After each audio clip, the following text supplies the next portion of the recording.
All right, guys, today I want to talk about sizing for a new lever belt or lever belt. The best way to get the correct sizing is to use an existing belt, one that you already use. If you have one, the best way to do it is to measure from end to end of your belt.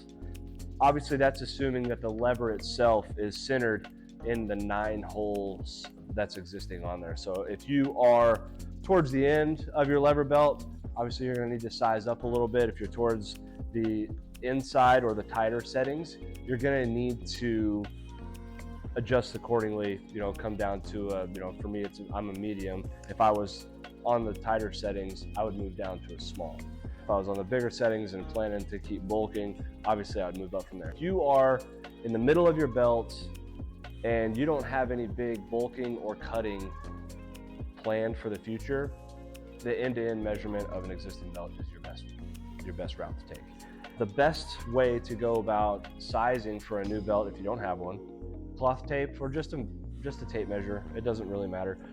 Put it around your navel, above your iliac crest or the top of your hip bones, below your ribs, and pull it tight. And that's going to be your best route to take. If you don't have a belt existing that you can measure end to end from, you're going to pull your measuring tape tight around your navel. Typically for a custom belt, you could put in, hey, I'm 32 tight measurement, and that's where I want to have my middle hole. We can make that accommodation. If you're 32 tight measurement and you want a stock belt, you're going to have to go with a medium on the smallest side, or you can fit into a small on the largest side.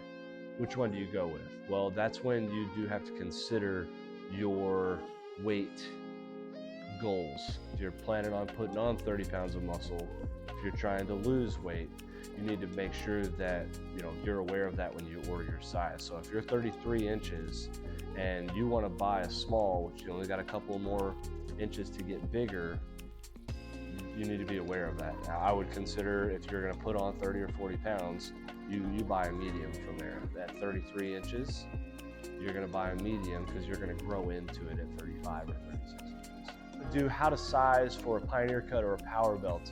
The best way to do this, just like the lever belt, is to measure with a belt that you use. If you currently use a belt, it's going to be the easiest route, which size you should get in your new belt.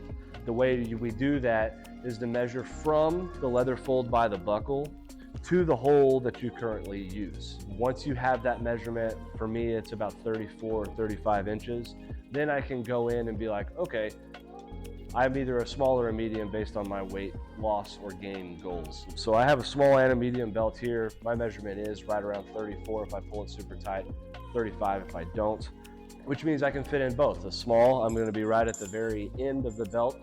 So if I was planning on dropping a bunch of weight, 30 or 40, 50 pounds, whatever, I'm at the very end of the belt, the very loosest settings of the belt at 34 inches. This is a small.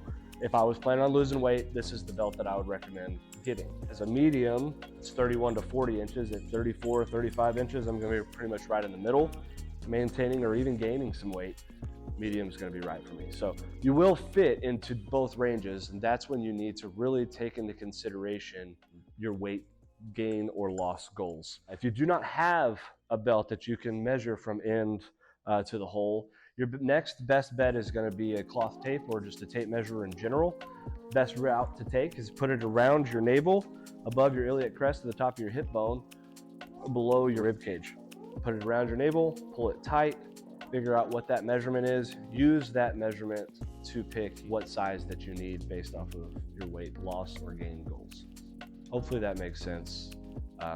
If it doesn't make sense, you can always reach out to us, support at General Leathercraft, or shoot us an Instagram message, or even leave a comment below on the YouTube page.